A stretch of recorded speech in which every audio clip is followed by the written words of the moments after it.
ержан шаршамай қоя сал. Мысалы, шетел көліктеріне жандары қалмай шығады. Ал ел мәселесіне бастарын ауыртпайды.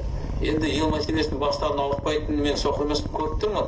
Бірақ мен үміттемін. Мына елдің болашағын, қазақтың мына өзінің жаңағы тұрмысын, қазақтың қарапайым халқын қайсы ешқандай несі күші жоқ, ойы жоқ күресем деген енді сондай өмір кешіп жатыр, Алланың жазғанын деп, мінекей. Бірақ олар үшін қазақтың зиялылары шығу керек, Сол қазақтың зиялы ретінде мен өзімнің миссиямды атқарып жатырмын. Нәтиже бере ме, бермей ме, қандай деңгейде береді, оны бір Құдай көрсетеді дейді.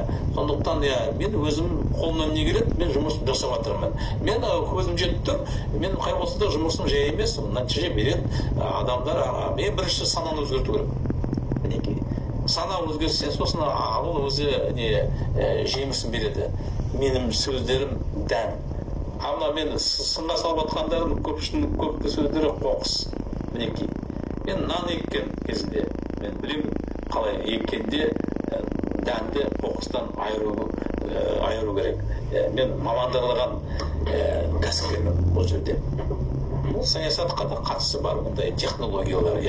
Отделяй зерна от плевел дейді.